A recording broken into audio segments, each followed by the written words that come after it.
معاملہ جو ہے، اگر یہ علم ہم تک آتا ہے، اس میں بخل کی اجازت نہیں ہے، اس میں بخل کی سزا ہے۔ پھر دین جانتے ہوئے بھی اپنے آپ کو دین سکھانے کے لیے وقف نہ رکھنا، دین کی بات اپنے گھر تک نہ پہنچانا، دین اپنے بچوں کو نہ سکھانا، دین اپنے چھوٹوں کو نہ بتلانا، دین اپنے معاشرے کے سامنے نہ رکھنا، دین کی بات اپنے خاندان کے سامنے نہ کرنا، دین کی بات اپنے سٹوڈنٹس کے سامنے نہ کرنا، یہ انسان کا بخل ہے۔ پھر یہ بخل ہے، اور اس بخل کو توڑنے کے لیے اللہ کے نبی نے فرمایا تھا بلغوا انی ولو آیا، ایک آیت بھی تمہیں سمجھ آتی ہے نا، ایک پہلو بھی دین کا سمجھ آتا ہے، اسے اپنے تک محدود نہیں رکھنا، اسے لوگوں تک پہنچانا ہے۔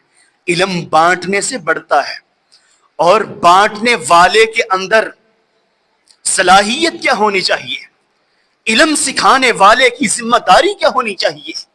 علم سکھانے والا ہم سبھی سکھانے والے، اپنی اولادوں کو، اپنے معاشرے کو، اپنے گھروں کو، اپنے خاندانوں کو، اس کے اندر کیا خصوصیات ہونی چاہیے۔ تو آئے میرے بھائیوں، میرے دوستوں، میرے بزرگوں، اللہ کے پاک پیغمبر صلی اللہ علیہ وسلم اس معاشرے کے سب سے بڑے معلم، اس کائنات کے سب سے بڑے دانا انسان تھے۔ آپ علیہ السلام کا سمجھانے کا طریقہ، بتلانے کا طریقہ، کسی بات سے روکنے منع کرنے کا طریقہ، لوگوں کو علم دینے کا طریقہ، ان کو کوئی بات سمجھانا، یہ اللہ کے پاک پیغمبر صلی اللہ علیہ وسلم سے بہتر اس دنیا میں کون جان سکتا ہے۔ آپ علیہ السلام سے ہی پوچھ لیتے ہیں کہ جن کے متعلق میرے اور آپ کے رب نے، اللہ کے پاک پیغمبر کائنات کے ایسے استاد تھے کہ اللہ اپنے قرآن میں خود فرماتا ہے کہ لقد من اللہ علی المؤمنین، ہم ناز کرتے ہیں اپنے اساتذہ پہ، اللہ کا شکر ادا کرتے ہیں کہ اللہ نے ہمیں ایسے اساتذہ عطا فرمائے جو ہماری خیر خواہی کرنے والے تھے۔ کسی کو ناز ہے اپنے بیٹے پہ، کسی کو فخر ہے، کوئی سمجھتا ہے کہ اللہ نے مجھ پہ احسان کیا ہے، مجھے یہ نعمت عطا کی ہے۔ حضرات ذی وقار، اللہ تبارک و تعالی فرماتے ہیں لقد من اللہ علی المؤمنین، میں نے مومنوں پر ایک بہت بڑا احسان کیا ہے۔ احسان کون کہہ رہا ہے؟ اللہ۔ اللہ نے پیدا کر دیا، یہ چھوٹا احسان ہے؟ اللہ نے ہاتھ پاؤں سلامت کر دیے، صحت دے دی، اپنے گھر میں آنے کی توفیق دے دی، اپنے قدموں پہ چل کے اپنے گھر آ جاتے، اللہ کے گھر آ جاتے ہیں، یہ اللہ کا چھوٹا احسان ہے؟ لیکن ان احسانوں سے بڑا احسان اللہ فرما رہے ہیں لقد من اللہ علی المؤمنین اذ بعث فیہم رسولا من انفسہم یتلو علیہم آیاتہ ویزکیہم ویعلمہم الکتاب والحکمہ۔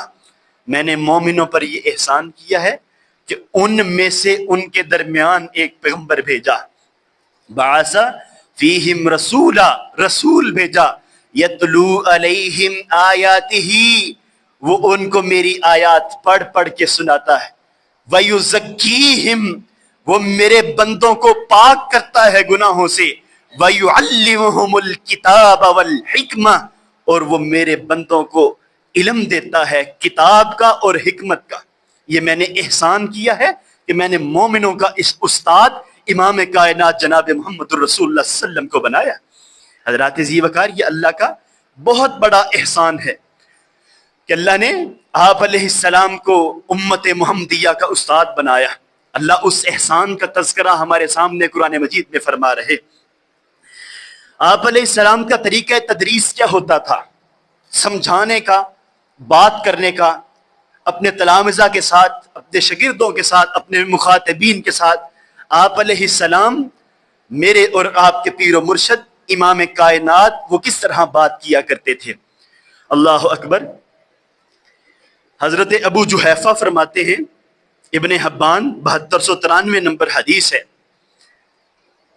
کہ اللہ کے پاک پیغمبر صلی اللہ علیہ وسلم کے پاس جب کوئی جاتا، یہ حدیث سے ہٹ کے، اللہ کے پاک پیغمبر صلی اللہ علیہ وسلم کے پاس جب کوئی علم سیکھنے کے لیے جاتا، آپ خوش ہو جاتے، آپ کے ماتھے پہ تیوری نہیں پڑتی تھی، آپ دین کی بات سمجھانے میں ہچکچاہٹ محسوس نہیں کرتے تھے. آپ کے پاس کوئی سیکھنے کے لیے آتا, آپ کا دل باغ باغ ہو جاتا. آج ہمارے معاشرے میں کیا ہے کہ اگر بچے پڑھنے کے لیے آ رہے ہیں, استاد کو فی سبیل اللہ پڑھانا پڑ گیا ہے, ماتھے پہ دیوریاں پڑ جاتی ہیں. دینی اداروں کے اندر بھی یہی کیفیت, مساجد کے اندر یہ کیفیت. استاد سمجھتا ہے کہ میرا ٹائم ضائع ہو رہا.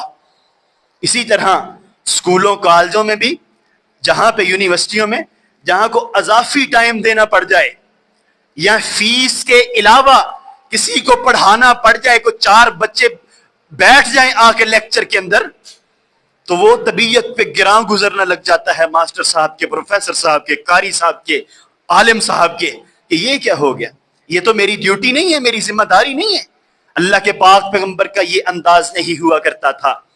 ایک دن حضرت ابو جحیفہ بیان کرتے ہیں کہ دخلت علی النبی صلی اللہ علیہ وسلم, میں والرجلان, اور 2 آدمی من بنی عامر, بنو عامر میں سے 2 آدمی اللہ کے پاک پیغمبر صلی اللہ علیہ وسلم کے پاس کچھ سیکھنے کے لیے چلے گئے.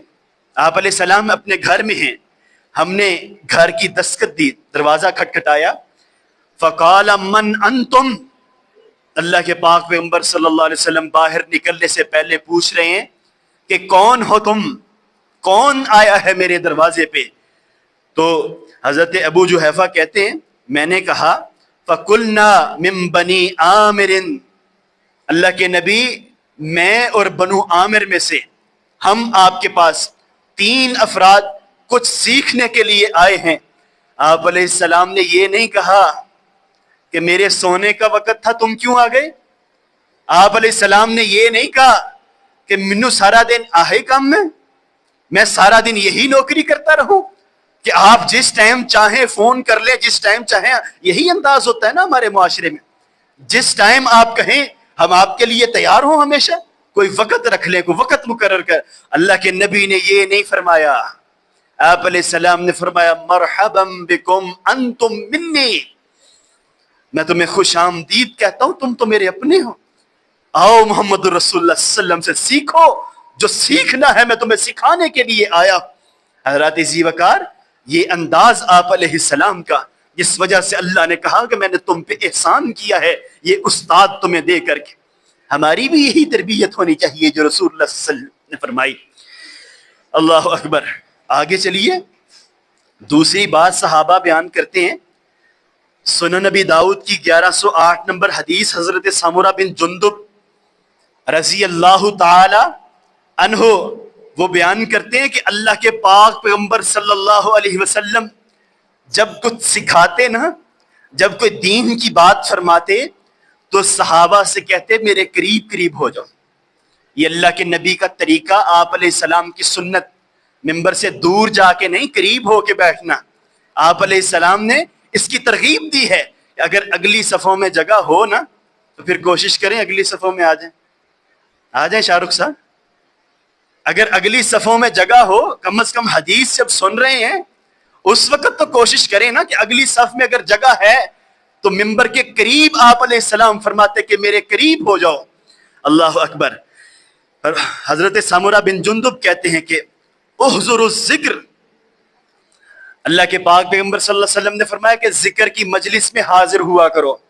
جہاں پہ کوئی درس ہو, جہاں پہ کوئی بات دین کی ہو رہی ہو, احضروا الذکر, اس ذکر میں شامل ہوا کرو, جا کے وہاں پہ بیٹھا کرو. وَأَدْنُوا مِنَ الْإِمَامِ, اور امام کے قریب ہو کے بیٹھا کرو. وَأَدْنُوا مِنَ الْإِمَامِ, امام کے قریب ہو کے بیٹھا کرو. فَإِنَّ الرَّجُلَ لَا يَزَالُ, ایک آدمی وہ امام سے دور ہوتا چلا جاتا ہے, وہ پچھلی صفوں میں بیٹھنا شروع کر دیتا ہے. حَتَّى يُؤَخِّرَ فِي الْجَنَّةِ وَإِن دَخَلَهَا, یہاں تک کہ وہ جنت میں بھی دیر سے داخل ہوتا ہے اگرچہ وہ اس میں پہلے داخل ہونے والا تھا. کیا ہے انداز کہ بات کرنی ہے, آپ علیہ السلام نے بات سمجھانی ہے, فرما رہے ہیں کہ قریب ہو کے بیٹھو. قریب ہو کے بیٹھنے کا فائدہ یہ ہوگا کہ اللہ تبارک و تعالی تمہیں جنت کا داخلہ عطا فرما دے گا۔ اگر ممبر سے دور ہو کے بیٹھنے کی عادت ہے، بات کرنے والے امام صاحب سے، عالم صاحب سے دور ہو کے بیٹھنے کی عادت ہے، تو آپ علیہ السلام فرما رہے ہیں یہ عادت جو ہے یہ جنت میں داخلے میں تاخیر کا شکار بن سکتی ہے، تمہیں دیر سے جنت میں لے کے جانے والی عادت بن سکتی ہے۔ تو حضرات ذی وقار، علم کی مجلس میں آپ علیہ السلام فرما رہے ہیں کہ حاضر ہونا ہے، اور امام کے، واعظ کے، بات کرنے والے کے، مدرس کے، عالم کے قریب ہو کے بیٹھنا ہے، یہ چیز ہمیں جنت میں بر وقت لے کے جانے کا باعث بنے گی۔ اللہ اکبر۔ اور پھر امام کائنات صلی اللہ علیہ وسلم کے بات کرنے کا انداز، حضرات ذی وقار صحابہ نے آپ کی ایک ایک ادا ہمارے سامنے رکھی کہ اللہ نے کہا کہ میں نے احسان کیا ہے کہ میں نے آپ علیہ السلام کو تمہارا استاد بنایا۔ ہم بھی استاد ہیں، ہم بھی معاشرے کو سکھانے والے ہیں، ہم سے بھی لوگ سیکھنے والے ہیں، ہم بھی امت محمدیہ کے فرد ہیں، جس وجہ سے اللہ نے ہمیں امت، خیر امت کہا ہے کہ یہ بہترین امت ہے۔ کنتم خیر امت اخرجت للناس تأمرون بالمعروف وتنہون عن المنکر، کہ تم بہترین امت ہو، امتوں میں سے سب سے افضل امت ہو۔ کیوں؟ تأمرون بالمعروف وتنہون عن المنکر، تم نیکی کا حکم دیتے ہو اور برائی سے منع کرتے ہو۔ آئیں سیکھیں تو صحیح، نیکی کا حکم دینا کیسے ہے، علم سکھانا کیسے ہے، ڈیلیور کیسے کرنا ہے۔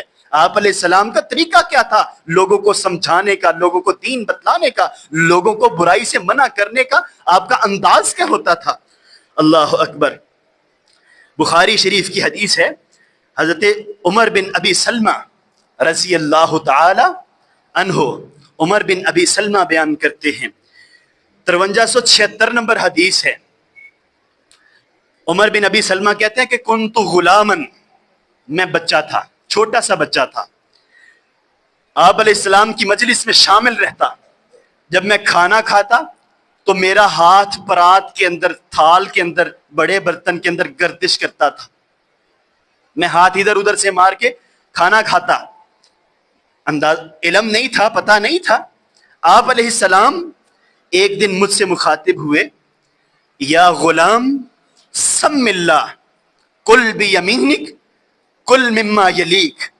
حضرات ذی وقار، امام کائنات صلی اللہ علیہ وسلم فرما رہے ہیں، اے میرے بیٹے، میرے بیٹے، کل سم اللہ، بسم اللہ پڑھ کے کھا، کل بیمینک، اپنے سامنے سے کھا، اپنے دائیں ہاتھ سے کھا، کل مما یلیک، اور اپنے سامنے سے کھا۔ حضرات ذی وقار، اس چھوٹی سی حدیث کے اندر کتنی باتیں پتہ چلی کہ امام کائنات پوری انسانیت کے سردار تھے۔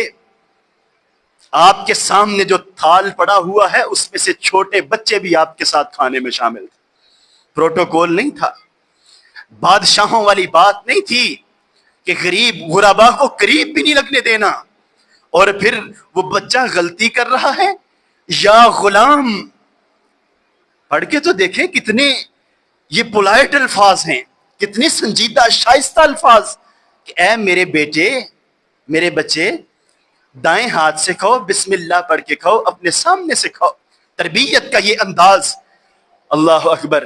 صحابی کہتے ہیں عمر بن ابی سلمہ کہ زندگی بھر اللہ کے پاک پیغمبر کی یہ بات پھر میں نے اپنے ذہن میں رکھی، آپ کا انداز میرے ذہن میں رہا، اور اپنے آخری لقمے تک میں یہ کوشش کروں گا کہ میں اس انداز کو بھول نہ سکوں جس انداز سے اللہ کے نبی نے مجھے کھانا کھانے کا طریقہ بتلایا۔ حضرات ذی وقار، وہ معلم ہے کائنات، جن کو اللہ نے کہا کہ میں نے احسان کیا ان کو تمہارا استاد بنا کر کے۔